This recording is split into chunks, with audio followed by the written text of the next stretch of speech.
Again, thank you. I know that some of you came in late. There's, I guess, some horrendous traffic out there. This is the second part of tonight's forum. I should point out, if you've not been aware, that this is being videoed. Sava is back here making a first-class version of the program tonight. So you can watch any part that you did not see, or you can certainly let your neighbors and friends know that will be available via the Teton County Library website within approximately 24 hours, we think. So the second part, again, is the 4 mayoral candidates. 2 will go through to the general election in November. Again, the primary day is August 16th, Tuesday. Voting is open now, though, again, in the basement of the Teton County Library building. This is the first of 3 forums. The second will be tomorrow night and will be the county commission candidates. And then next week, a week from tonight, will be the SPET ballot and the state races, 22 and the other district, 23, whichever. So the process will be exactly the same here as what most of you saw for the first part of the program tonight. John Spina from the News&Guide reporter will pose the first question. There should be several ladies here, Dee and Sarah in the back. So where's Dee at? They have note cards. If you would like to pose a question via writing, they will collect them, and then they will go up here to the table. Reade Dornan of the League of Women Voters will put her head together with John Spina and read a question, or maybe some consolidated questions. And then the third question will come from the audience here at the mic, and we already have somebody lined up, teed up to do the first one. And we will go through as many of those cycles as we can. The candidates will have 1 minute to answer each of the questions. The program will begin, though, with a 1-minute opening statement from each of them, and it will conclude, hopefully just about 8:30 or just before, with a concluding statement as well of 1 minute apiece. So there might be a follow-up question that John Spina might ask. There were none really last time, but that he does have that option. Otherwise, we will just go through as many of these question cycles as we can. So we will begin the opening statements with Sara Flitner and go right down the length of the table. And then Stephen will have the first question. We'll just go this way this time from John. Sarah. Thank you. Thanks, John, and thank you to the League of Women Voters, the News&Guide, and the library for hosting us this evening. We really appreciate your commitment to democracy. If you re-elect me, I will continue to work as I have for practical community solutions. I will listen and act with pragmatism and civility.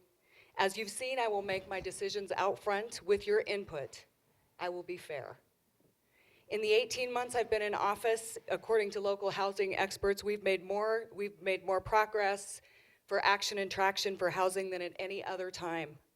Continue to expect results from me.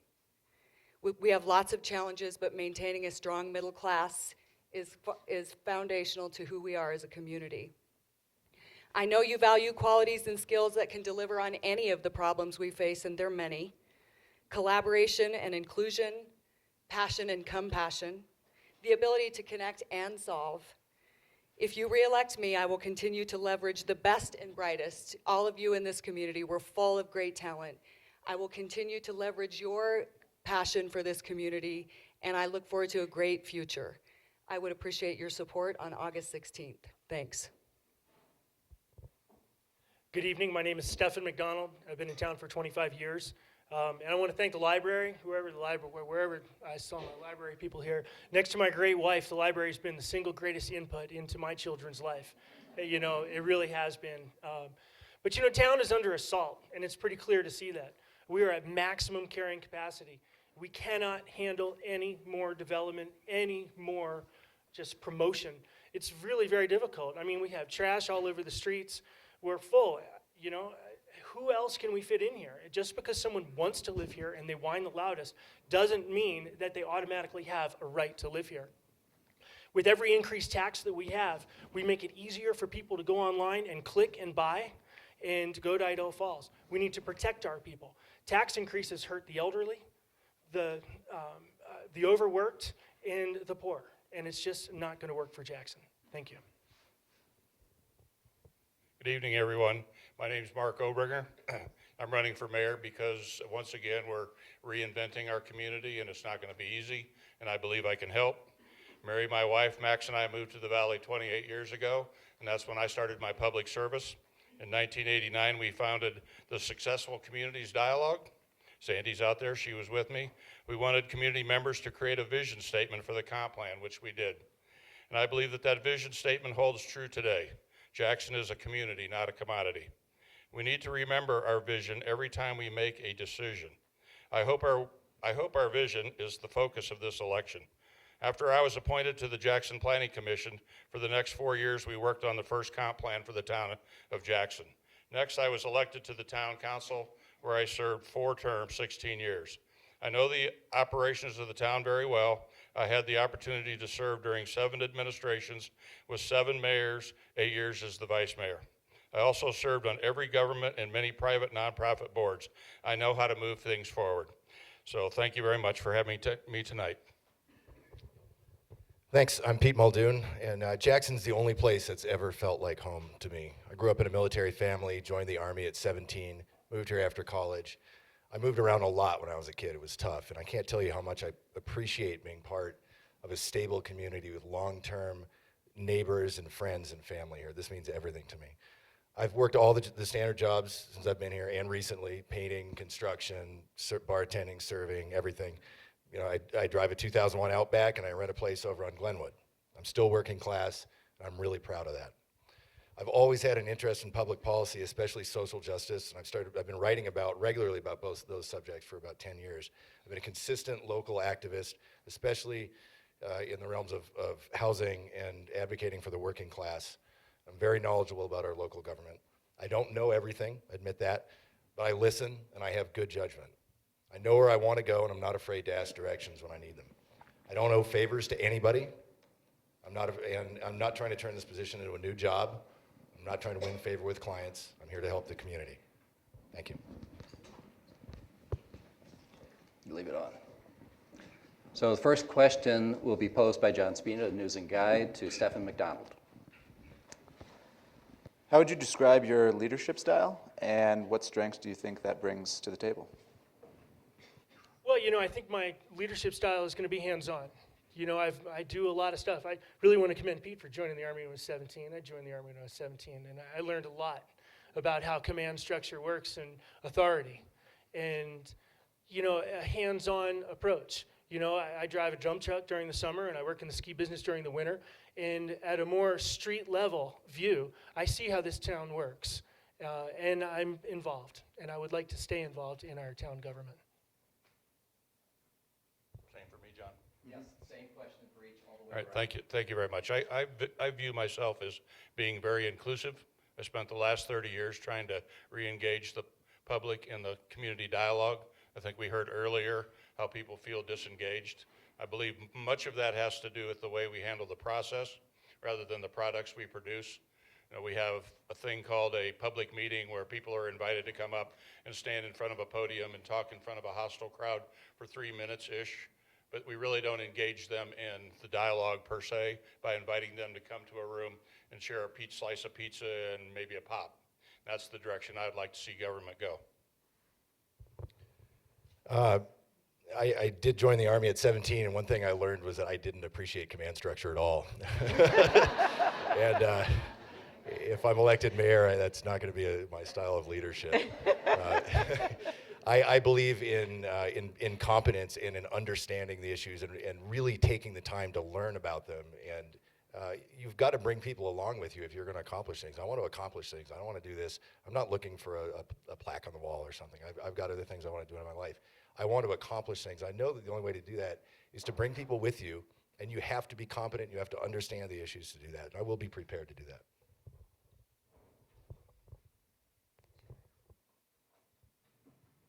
I think my opening statements probably demonstrate, as well as I hope the last couple of years, what my style is. I believe in collaboration, and not as a buzzword, but as a philosophical approach. I hope you've seen that what that means for you is that you come and you express a viewpoint, and it is weighed with other viewpoints with a desire to create solutions that address as many as possible.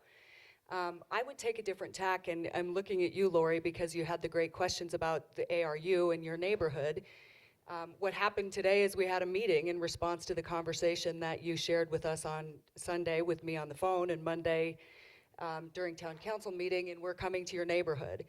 I don't believe in agendas. I don't need to have particular outcomes other than our constituents and the bright minds in this community have an opportunity to come forward and solve problems with us, and I'll continue to do that.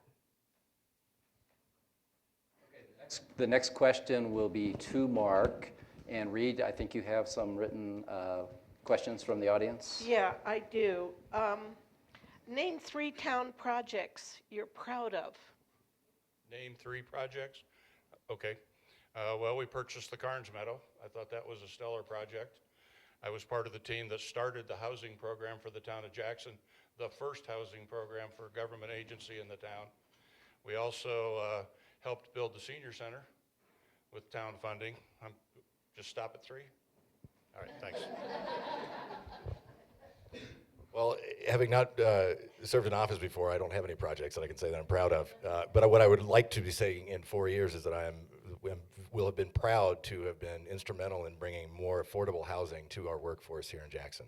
I look forward to doing that. I think, like many of you, I don't think of projects as town or county. I think of them as community projects. I'm really proud of our healthcare system and our hospital. I'm really proud of this building, this library that we sit in. I'm proud of our partners across the parking lot at the county. I'm proud of our incredible staff and the facility that houses them. I think, unlike, though I believe the problems and challenges are more complicated than they have ever been, I also believe our local government is working better than it ever has. And that is due to the 4 colleagues I serve with and our partners across the street and our great staff. That's not because of me. I'd like to take the credit, if you'll remember that on August 16th. But that's truly hardworking, amazing public servants and other visionaries like Dr. Hoheiser, who are simply bringing their talents to the community, and we need every single one of you. Thanks again, and not having been in office and only been a recipient, of said projects, it's hard for me to comment. But, however, Start Bus is awesome. It especially works very well in the winter. It's completely broken in town, and we should be highly suspect of anyone who wants to spend another penny on it. That said, bike pass, awesome. I ride my bike more than anybody in this room by a factor of 2 or 3, and I promise you that. But I would also be highly suspect of anyone who wants to spend another penny on bike pass. We've got bike pass on every single road where anybody needs to go. And I'm especially proud of the library. Again, the library has been tremendous influence into my family, and I cannot underestimate how awesome my children are, 2 of which are here tonight, because of our library and their awesome staff. Next question will come from the audience. We have somebody lined up here. And so please come on up, and it will go to Pete. And then we will cycle back through John and then Reade, and same way again. So please introduce yourself and make a short, concise question. Okay, my name is Ellen Bernstein. I moved here 3 years ago, and I've seen a lot of changes here. And I have to tell you, the previous group that was here, you're going to have an incredible group no matter who comes in, and I wish they could have more than 2.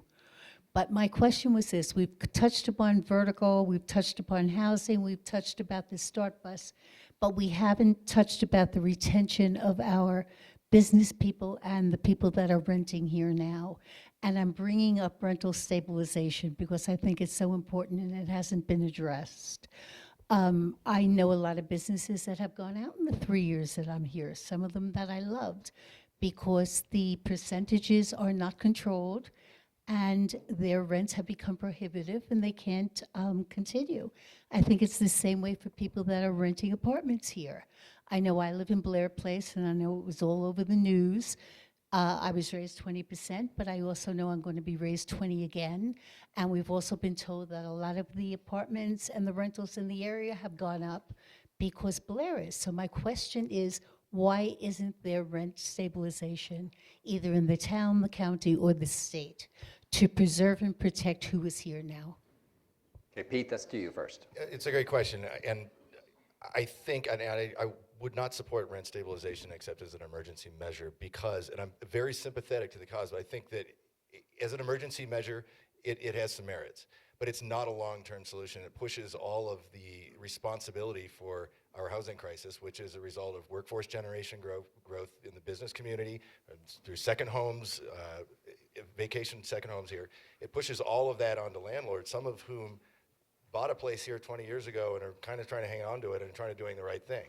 And when you dig into how that is would actually be implemented, it's kind of problematic. With that said, yeah, I mean, I'm the biggest proponent of solving our workforce housing crisis that there is, but I don't know that rent stabilization or rent control is a long-term solution to that. And I'm very sympathetic to small businesses being able to retain office space. I run a small business, and we have had trouble finding office space for sure. And keeping people here, obviously, in the community is the most important thing for me, as you'll hear later. Thanks.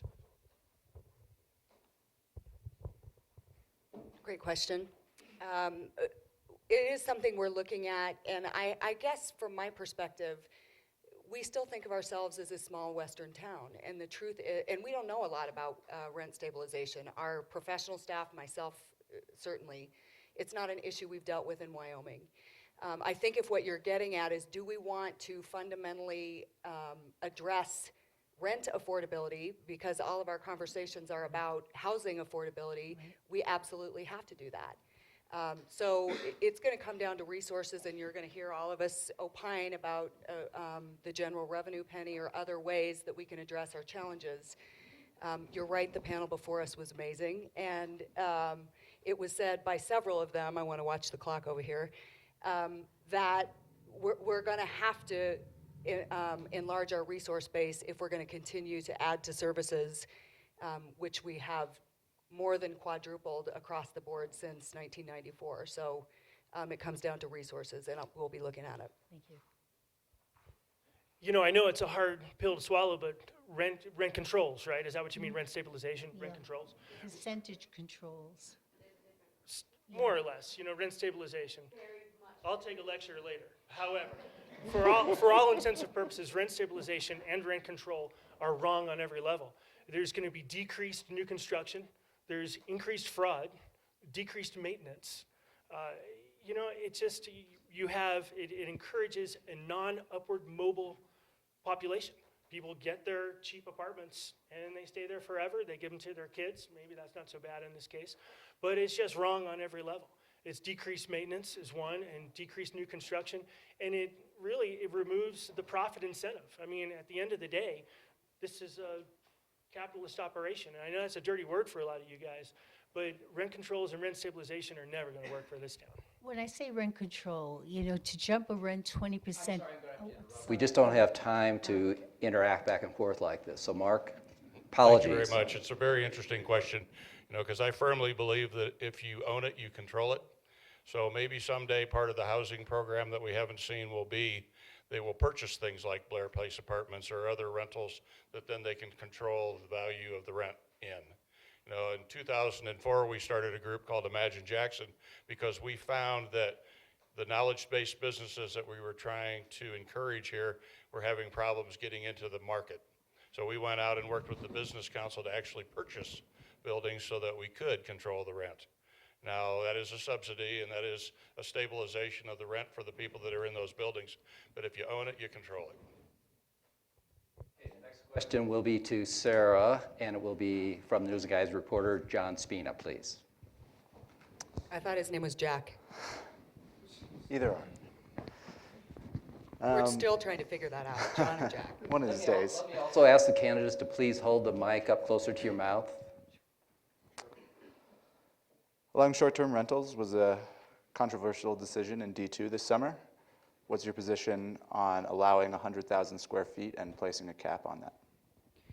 I like that idea. I supported the compromise solution, which I understand is being challenged and perhaps coming up for referendum vote. There are no simple answers, and I hope what the council demonstrated, and I thought the work, again, of my colleagues was spectacular in the last year.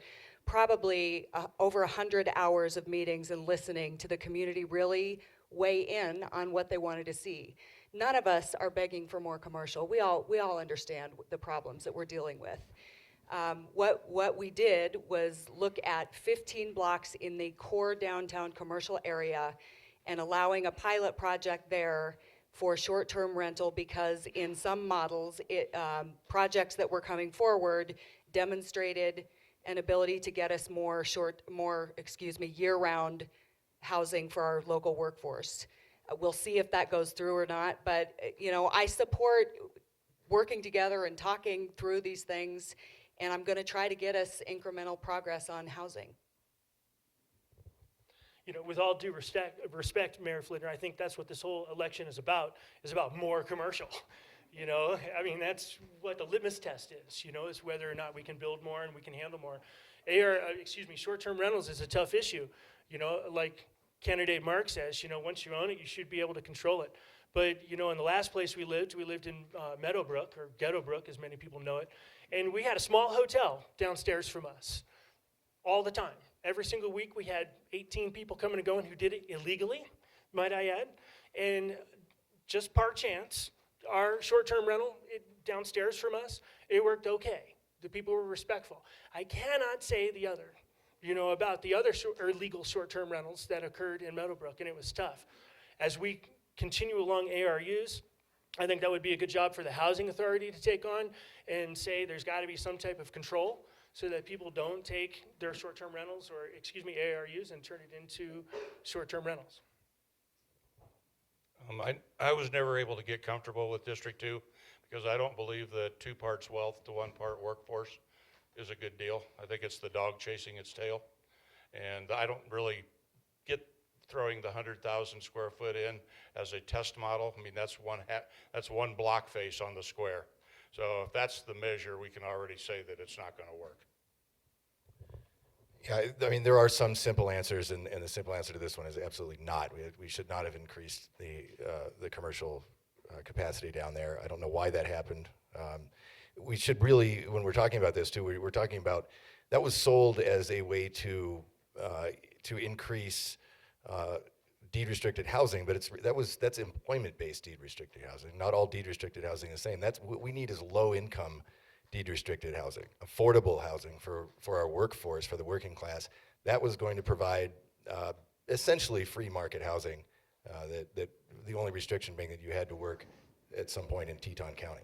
So it's close to free market, and the workforce generation that was going to come out of there, the additional workers that short-term rentals are going to generate, are going to make our housing situation, as far as our low-income housing crisis, our emergency, worse. So I don't understand why that was passed. Okay, the next question will be posed to Stefan, and it will be one of the written questions from the audience, and Reade Dornan will provide that. Okay, basically this question asks, do you think the goal of housing 65% of our workforce locally is a meaningful goal, and why? Why is it important? Well, it's absolutely meaningful. Is it realistic? I mean, let's be honest here. I don't know that given the land situation, the percentage of land available, the economic situation, that we'll ever have 65% here. Sure, it's great to have a pie in the sky to shoot at, and we should always work towards that. But the most important thing about housing is we have to keep our people here, our important people, our first responders, our firemen. I'm not so sure about the dishwasher at the Virginian or some guy that with a $100,000 in debt and works at a retail shop downtown. I don't know that guy is an asset to our community, but there are people who have sacrificed and made this home their lives and have made it evident by the professions they've chosen. Yeah, those people should definitely be in the 65%, but let's be realistic here. I don't know that it's ever going to work. Well, the 65 number came from work we were doing when we were writing the housing section of the comp plan. And we put it in the book and said, let's use it as a place marker and figure out where we're at. At the time, Christine Walker, who was running the housing authority, said, oh, we're at this number. Now you see studies that say we're at that number. Somebody else will refute that by saying we're at this number.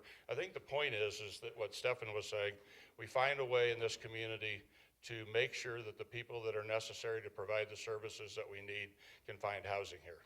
And I think we all know who those people are. It's always the same 5 answers. So that's where that number came from. I just want to start by saying that that dishwasher at the Virginian is important and that we do need to find housing for that person. I think the 65% number is it is a marker, and it's a marker of when you can start getting below that, and we are below that now, and we're probably overcounting the amount of workers that we have living here. It's probably considerably less than 60%. When you get below that number, your community starts falling apart. You lose that consistency, that long term, that history, that trust between people that have lived in a community for years and years and years. And when they leave, they don't take that somewhere else. That vanishes, it's gone, it disappears. And that's an asset to this community. And we need to find a way. This is an existential crisis, not an inconvenience for a few people or a hassle because somebody's sleeping in a car on your block. It is an existential crisis for the community, and I don't think we're taking it seriously enough. We've got to do better.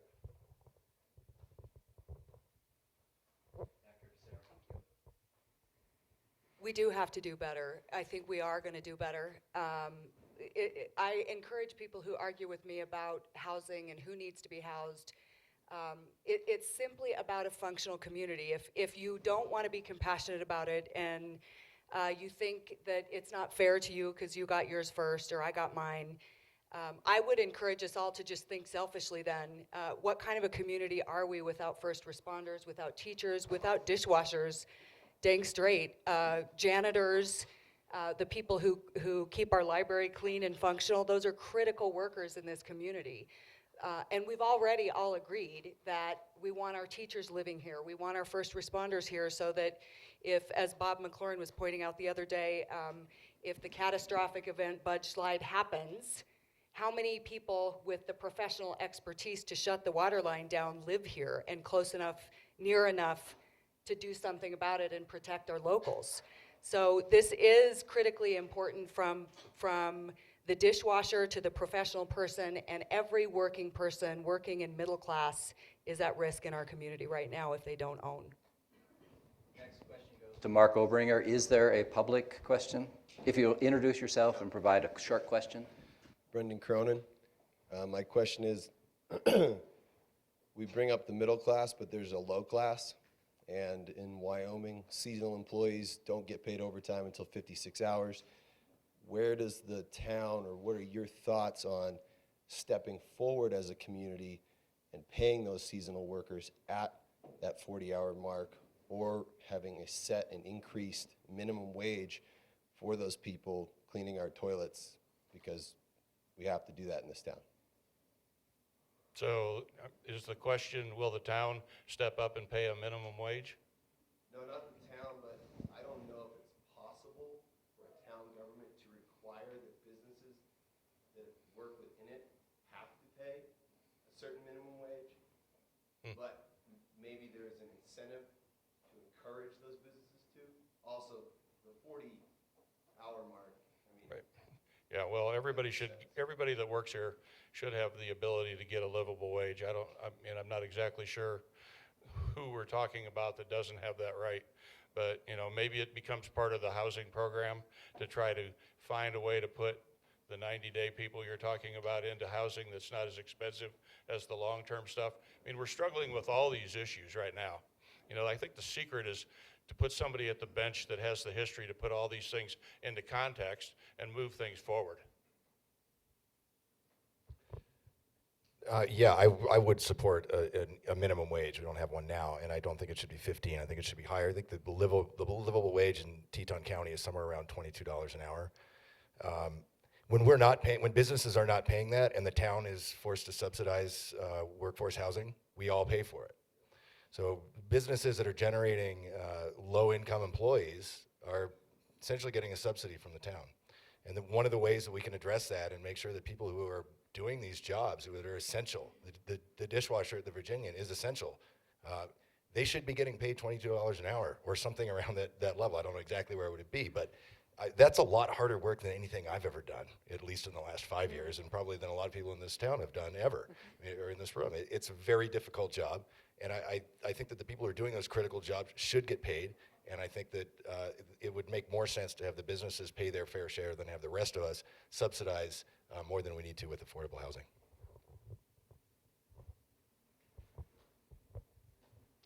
Thanks for the question. I haven't given a lot of thought to the minimum wage threshold because I think even at the highest minimum wage discussions in the whole nation, it isn't high enough for people to meet their living needs. So, you know, Seattle's talking about 15 bucks an hour. We're much higher than that in terms of a living wage here in Jackson. I will go back to balance. You know, we're all talking about community character as well, and that means having people that we know and interact with living in our community. I do support the roughly 65% or 2/3 or whatever for that reason. So to me, we address this by going back to housing and connecting. We haven't talked about this very much, but there's a lot of developed housing here, and it's in the crosshairs for second home development, and my neighbor mentioned that earlier in my working neighborhood. We're gonna have to pay attention to protecting the existing stock that we have, that many of us who are working people occupy. What's gonna happen when I sell my home, which was barely affordable to us when we built it, when we got it? There's no way we could touch it today. You know, I'm part of that lower class, I just want you to know. I mean, I struggle every week to live here, and I have for the last number of years. And, you know, everybody wants to milk the golden cow. You know, business is the golden cow. Oh my gosh, let's tax them more. Let's, mandatory minimum wage or mandatory wage rates. It's been an unqualified disaster in the more progressive cities that have tried it. It increases unemployment. All it means is, oh sure, let's pay somebody $23 an hour or whatever the magic number is, but then you just hire less people. And then your goods and services go down. It just doesn't work. I'm sorry, we're just gonna have to let the market solve that one. You just can't go to someone and say, well, yeah, your dishwasher at the Virginian, you know, going rate in Idaho Falls is, you know, $6 an hour, but oh yeah, he's already making $16 an hour, you know, washing dishes, but no, we gotta pay him 23. That's not a sustainable or economically viable plan for our businesses.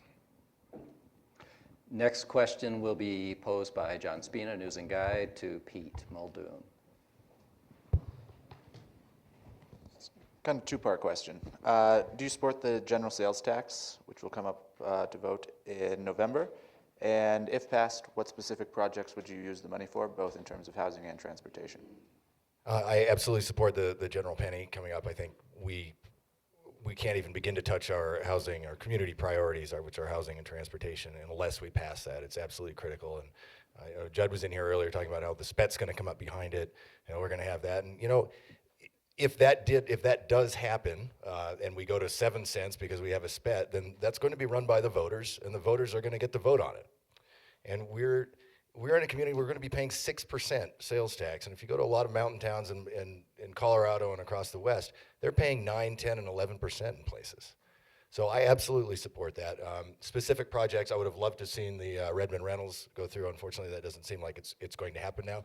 But the reason is because we don't have the money. And we should be adding and voting for that, the 6 cent of sales tax, and putting that into a housing trust fund so that when projects like that come up, that are great projects, that are rentals for workforce members, that are exactly the kind of thing that we need, that we have the money and we can move forward instead of now we're going to push it off and it's going to cost us more money in the long run.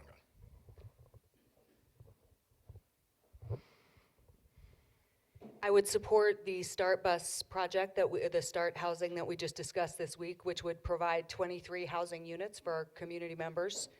I would support continuing forward with the Parks and Rec housing above the maintenance shop, which we're considering. I would also support, we haven't seen projects like this come yet, fully baked, but I would support something in the community that community members beyond town employees. I don't think it's fair for us to build housing that's just for municipal employees. But we have a great opportunity with the Forest Service project. They are developing plans right now. Depending on our participation, we could get more rental units or more housing for service lower and middle income working people. Pretty much, you know, if you're selling anything in this town besides rubber tomahawks, you're in a fight for your life, man, against a trip to Idaho Falls, Salt Lake, Denver, or the mighty Click. and to increase our taxes, it's going to make it all the more difficult for people who have businesses here and employ our people to make it viable. And, I was just bewildered that the housing was approved in Carnes Meadow. I mean, that's the last great green space in town, and I'm against all the taxes, and especially that housing. If we can't regulate our growth and we're going to destroy that green space, why are we recycling? Why are we trying to ride our bikes? What are we trying to save if we can't save a green space in town? Amen. Hey, woman. So I'm already on the record as supporting SPET to use to build capital projects like housing for the housing program. I'm also on the record as not supporting the 1 penny. And here's my biggest fear. One is we don't have a plan. We can't say to people, here's what we're going to do with the money. We're now reacting saying what we're going to do with the money. But 49 of you say yes, 51 of you say no. Whichever way it goes, half of you aren't very happy. And I believe that if we completely cook the housing program and get it done, that the majority of us will support it.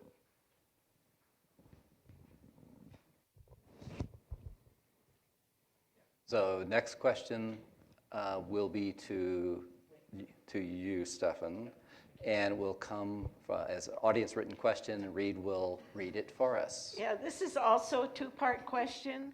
What is affordable housing? And how do you create a balance between affordable housing and wages? So it's building on what you've said earlier. Boy, that's a tough one. I mean, it's such selective generosity. It's so hard to give out, to affordable housing. People who get the selective generosity, they don't afford it. And some of them make very high wages and have successfully concealed it from the county. But I really think that affordable housing is going to be, the future of that is going to be the ARUs. We're going to get our density somewhere, guys. It's going to come, from large public housing projects or employee projects. There's going to be density, but we're going to have to spread that density out, and make sure that, as Judd says, we don't want to have, triple our density. But, to keep our money local and have elderly people who have space to use and can create ARUs, that's going to be the future of affordable housing. It integrates our poor into our families, into our lifestyles, and it's not going to be, the future of affordable housing is not going to be in large government public housing projects. Today we have 5 government programs in the town and in the county, all putting money toward housing. So I think we probably are addressing housing from the lowest skilled laborer to the highest paid professional. Just depends on who's providing the housing. I don't really know if anybody is able to address what's now between the categories that we provide housing for and where the market sits today. So the young professional is probably one of the hardest hit people in the valley. So there's just nothing out there for them. I'm really hoping that we'll have one unified regional housing program by the time the housing agencies figure out what they're doing, because I think that's probably the way we're really going to be able to address questions like what is affordable housing. Affordable housing in Victor Driggs and Alpine is certainly different than affordable housing in the county, which, oh, by the way, we don't have any affordable housing in the county anymore. Well, I guess the answer is that affordable housing is housing that people can afford. So I don't really get the question, but I do know we don't have enough of it. So I'm not going to get too much into that. I do want to talk about what Stefan said earlier about the minimum wage being a disaster everywhere. It's not been a disaster. In Seattle, there were doomsday predictions about how the economy would collapse, and nothing happened except that everybody's now making a higher minimum wage and people are able to afford housing. And I think that's going to be one of that balance between wages, that is the problem. I mean, the real issue here is that we have a lot of businesses that, because they're in the tourist industry, are paying extremely low wages. I mean, they seem high for Jackson, right? Or they seem high, if you come here from somewhere else, it seems like, wow, I'm making $14 an hour. But that doesn't pay for anything here.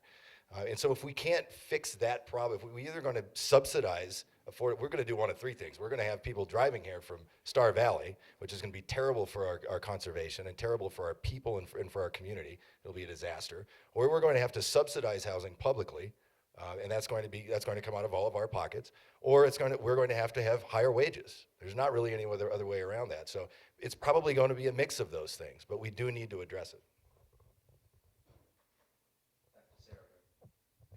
Thanks, Mark. I guess a banker would tell you that affordable housing is about 3 times your annual income. So, that what I would say is what's the percentage of people in our community who could buy a house at 3x what they're earning? So our percentage of people who can afford the housing on the ground today is dwindling quickly. I worry not only about the categories 1 through 6 that we all spend a lot of time talking about, the working and middle class, but we are about to turn the page on a whole other set of crises, which many of our nonprofits and community leaders like the hospital have begun to grapple with, and that is when they get, we have to replace Lou Hoheiser, and I guess we've done that. That's impossible, however. Who is going to come in and be able to purchase a home and run our hospital, or take Bob McLaurin's job, or Larry Party's? So this is simply a problem that we're going to have to grapple with at every level. Okay, the next question will be an audience question. I think we have somebody here, so please introduce yourself and please make it short. Elizabeth Hale. Just a question about the payment for the repair of the Budge slide. The people on Budge Drive were asked to pay for the repair and they declined. Now the townspeople are being asked to pay for the repair. Other people say perhaps the engineers who made the decisions to allow the development should be looking at paying, or the insurance behind them. What do you think? I support paying for the let's call it the Broadway slide. I support paying for it with SPED, or at least I support asking the community to step up to the plate and pay for it. I mean, those people up there have had their lives devastated, and they're our neighbors and our friends. There's life safety. I'm sure I know that the town staff has looked at every avenue to try to figure out a way to pay for it by getting money from whoever they thought they should be going after. But we're down to the point now where it's just time to get it behind us. I also like the idea of keeping the SPET question open so that it doesn't go away, so that we can have the conversation about what's the appropriate use of SPET in the future. I do support the SPED for stabilization of the slide. I think that we can argue about this for a long time about who's responsible for that, and there's probably a lot of lessons to be learned there. But what we do know is that it has to get fixed. It's a public safety issue, and it's a health issue, and we are responsible for it, unfortunately. We can point fingers all day long about who is ultimately responsible for it. We may never know, but we do know that it has to get repaired.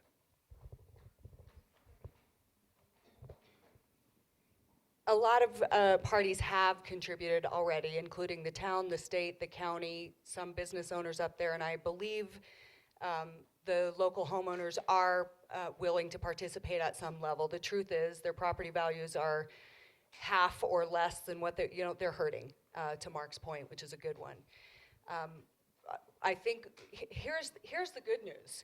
The Tea Party, the Republican Party, the Democratic Party, and the Chamber of Commerce all came together and agreed to endorse the SPET for fixing this community disaster.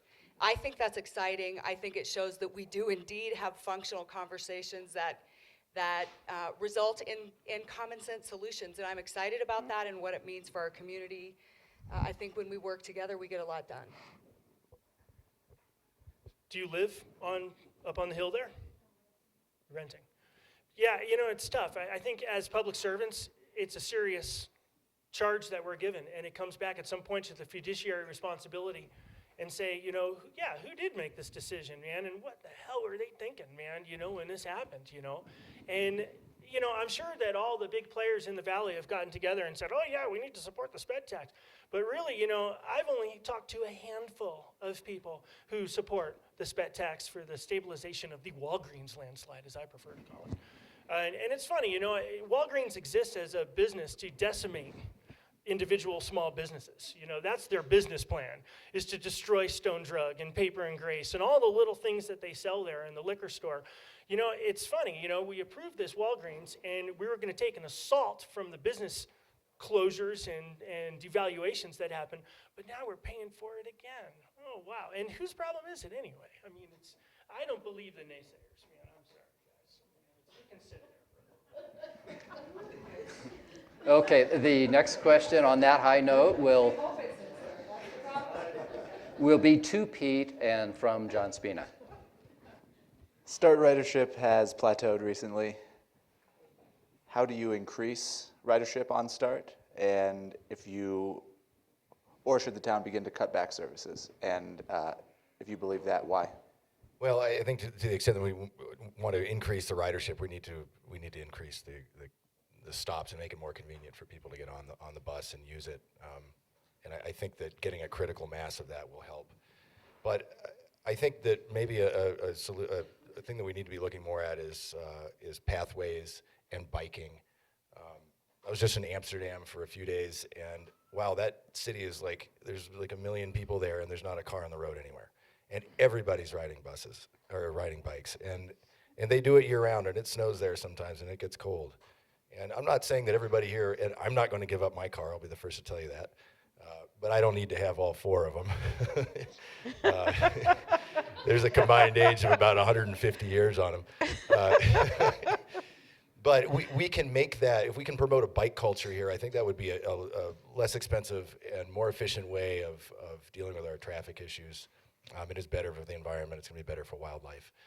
We do need to keep working on START, but I think that we could really make a push into promoting the bike culture here in Jackson, a bigger one. Big shout out to Pathways too for that. I agree with what Haley and Jim said in the panel before. Public transit works when we make it really convenient. So I love what the town has done with its sidewalks and connecting with the signage for pathways. I also have to say, as someone, I didn't mean to drive here tonight. I meant to bike here. You notice I'm wearing a dress, and it just didn't come together at the last minute. Although I have a wicked dismount. I will say that, we just have to be honest. I mean, I am the problem. It was congested, and I was a few minutes late, and I was driving in my car by myself. So I just think that part of the solution is changing my own behavior, all of us changing our own behavior, and just either dealing with the fact that it's going to be a little more congested at the exact most convenient time for me to travel, or I am going to make alternate plans, as several of the town councilors did on their way here tonight. Thanks again. I challenge anybody in this room to say that they ride START Bus more than me. I skied every single day at the village last year. My family put in over 1,400 trips on START Bus out to the village. And far from the only way we're going to make START Bus more rideable is to have less stops and express routes. I mean, who here, honestly, come on now, has ridden START Bus to check their mail or go buy a gallon of milk? It is impossible. Really? No, it is. Really? Yeah, there's some faces here that I've never seen on START Bus, let me tell you that. But it is impossible to ride. Now, I challenge, take a stopwatch. It would take you 3 hours, 3.5 hours to ride to the post office and come back. We have all these fabulous sidewalks. That's a great thing that town has done. But, we need less stops and more direct routes. I mean, it is absolutely painful and impossible to ride START Bus in town. Well, the village routes work great. Town is just, it's a sentence.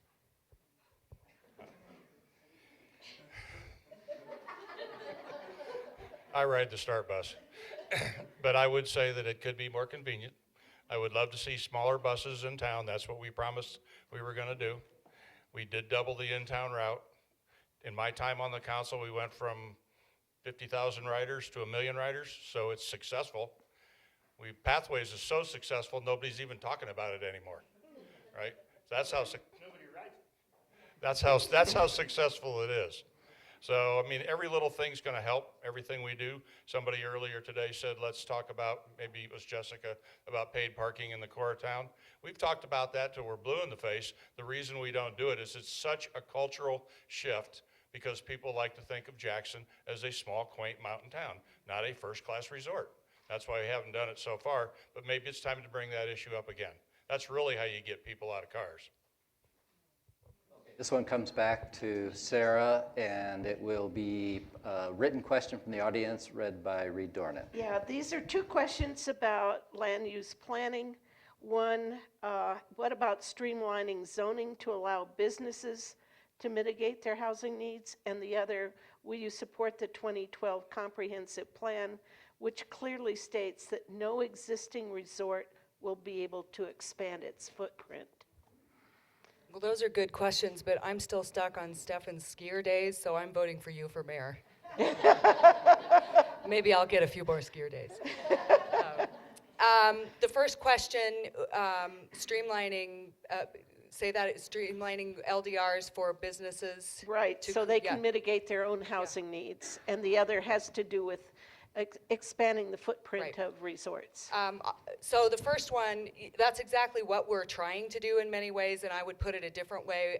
We are actually incentivizing the kind of development we want by allowing the bonus, any increase in FAR to be for housing. So we will see if people end up utilizing that. That's why I'm excited that we passed District 2 with seemingly every single person in town mad.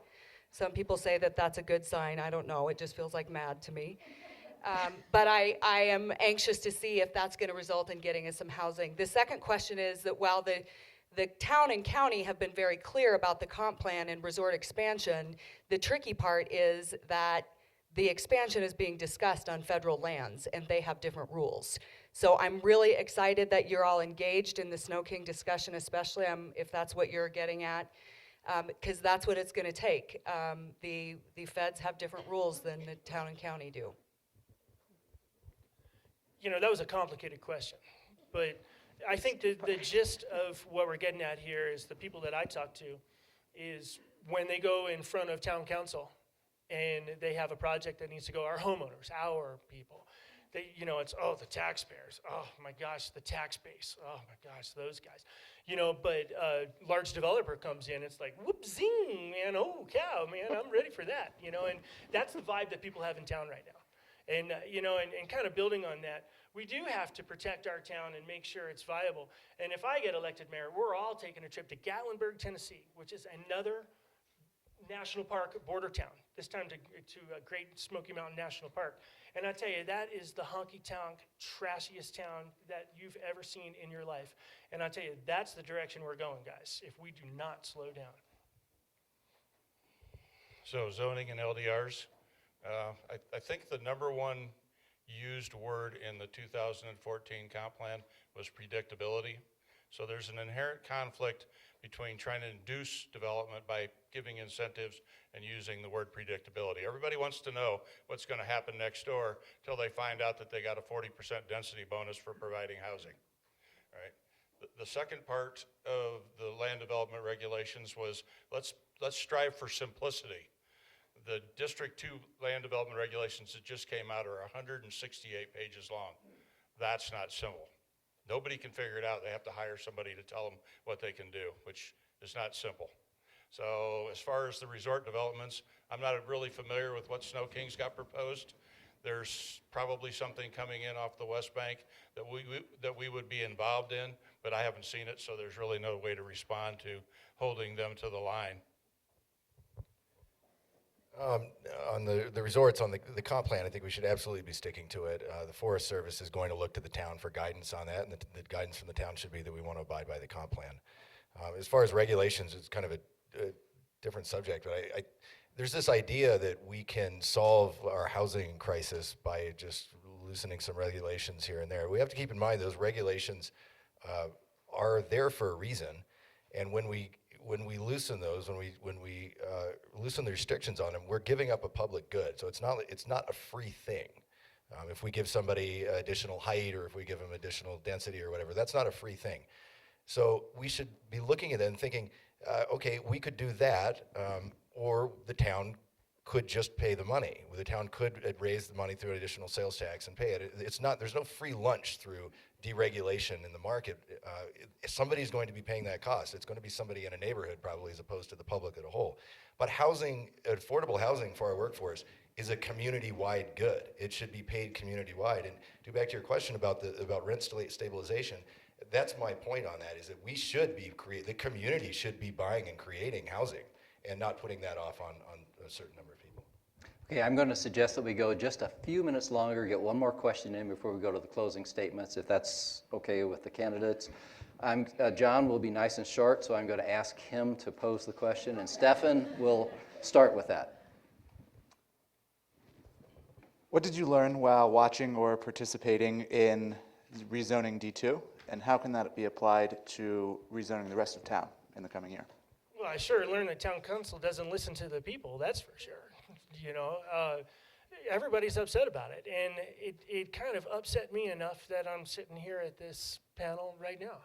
You know, and, you know, Walgreens and the Marriott and all the massive development that we have here, I think what I learned is that it's my job to stay involved in local government, and it's all of our job to stay in local government. We all get blindsided by these huge town decisions. I mean,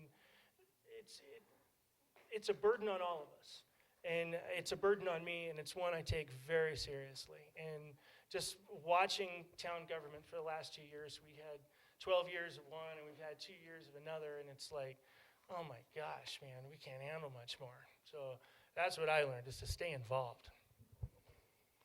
Telling people what they can do with their land is incredibly difficult. We've all tried to do it over the years.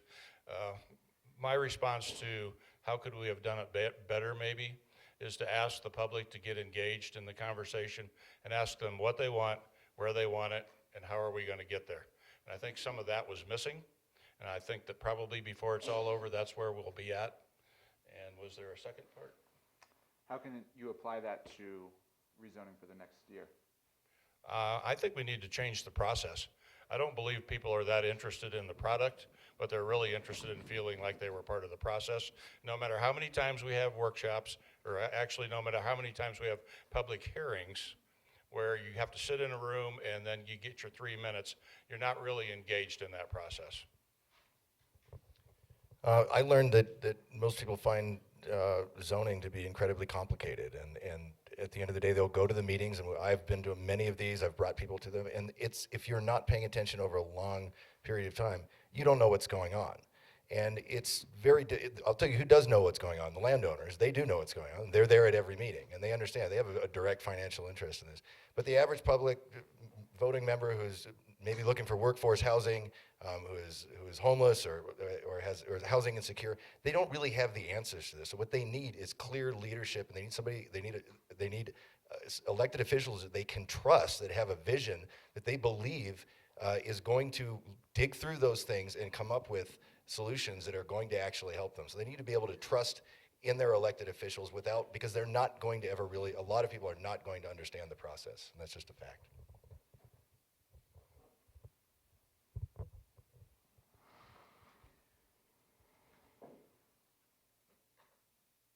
I am taking my time to answer this because I think we spent a year and a half listening really hard to the community.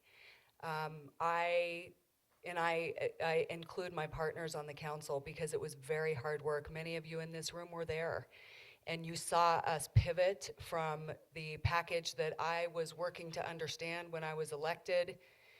From that, we shrunk the lodging overlay. We dialed back commercial by 50%, if I'm not mistaken, maybe more. At big levels and at micro levels, I hope what those of you were there, I don't expect you all to be happy with every decision, but if you don't feel listened to and you don't feel that we took your interests to heart, and if you don't feel that we did so transparently, then I would agree. Don't vote for me because that is the most fundamentally important thing in my life, personally, professionally, and as I serve as your mayor. You deserve to be listened to, and that is at the top of our minds on town council every single day we go to work as residents and citizens of this community just like you. All right, we're reaching conclusion here. It's time for the wrap-up closing statements. We'll start with Pete, since we went this way, and then come from Pete to Sara for the final closing statement. So, thank you. Thanks, John. Thanks, everybody, for putting this on. We're at a crossroads here in Jackson. We can take one path and continue to cater to wealthy developers, second homeowners, tax dodgers, and big businesses. We can continue to see our friends, children, and neighbors forced to leave town, to abandon our working class to homelessness, to build homes that sit vacant most of the year, to fill our roads with more and more cars, killing more and more wildlife in the process. We can, in other words, kill our community. Sure, the buildings will still be here. The Marriott will probably be here when my grandchildren visit one day. But the community will have vanished in the wind. Where we can invest now in the future, a future with better paying jobs, with a real middle class, a vibrant town, a mix of locals and tourists, secure and affordable housing for our workforce, a well-functioning and well-funded social services system, walkable neighborhoods and less need to rely on cars, where we treat our workforce not as a disposable profit center, but with the kindness, compassion, and sense of equality that neighbors deserve. When I think of retaining the character of Jackson, I'm not just thinking about boardwalks and antler arches. I'm thinking about people, because it's the people that give our town its true character. That character is priceless, and it's a thing well worth investing our time and energy in. Thank you.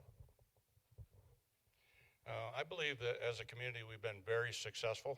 We always talk about the problems. We never talk about the successes. I mean, we have doubled the amount of housing in this valley in the last 20 years. To me, that's a success story. But you see how complicated it really is. That's why I believe you need a mayor that has history, institutional knowledge, the skill set to do it, and the vision to get it done. But more than anything else, I believe we need to stop reacting and being fearful and using misinformation to drive the conversation. Because I actually think that if we could just focus on the opportunities out there, we would be more than, the possibilities are just literally endless. So go to marco.com, look everything up, because there's more than you can ever imagine that we've gotten done by sitting here tonight. But thank you for being here. And if you want to vote for me, I believe you'll be voting for a difference. Yeah, guys, thanks for coming tonight. It is important to stay involved. But, you know, really the true litmus test is whether or not you support all these new taxes that create an infrastructure to make our town bigger and busier and more metropolitan and more honky-tonk. We live in an ecological gem surrounded by the frontispiece of our great lands. And the visitors that come to our valley, they'll see that we're selling out. They see it. Man, it's cheap. It's trashy. You know, we have to get off of that road. And they'll sell out in their daily lives. That's the greatest gift that we can give people who come to our town, is they get to see that we're a gem here in the middle of all this great just environment. And we can't handle anymore. And if we don't respect our town and our people, there'll be nothing left to protect. I'd like to thank the League and the News and Guide and the library again, and also to all of you who are brave enough to stand for public service and to campaign. Despite whatever we might tell you, we don't like it, campaigning. Some of us aren't that good at it. I'm running because I love this community. I'm running not because I think we're terribly broken or that we're dishonest as a community or a set of leaders, or that that there's something I need to change. I'm running because this community has been really good to lots of us. We have incredibly challenging problems, but we face them with great balance and passion and courage. We build libraries, we build schools, we build each other up. That's what I think civic leadership at this level should do. We should be about elevating each other, about increasing our potential individually and organizationally. We have to work together. None of us have all the answers. There are no simple ones left. When you vote and you have lots of great choices, I hope you will simply be thinking about who you want to lead you forward and how you want that tone and approach to sound and look for you. It's your community, and it's a privilege for all of us to be considered as public servants on your behalf. Thanks a lot for showing up tonight. A couple of points, and so hold the applause for just a second. This program tonight is being videoed. You should be aware of that. So the backs of all your heads are in the video. More importantly, this should be up, posted, and accessible via the Teton County Library website within about 24 hours. So please make sure that your friends and neighbors are aware of that, or if you came late. There will be another forum tomorrow night. The focus will be the Teton County Commission candidates. The process will be approximately the same. And then a week from tonight will be the final of these 3 forums, and that will focus on the SPET ballot and on the state legislator races. So let's now thank our candidates for their time here.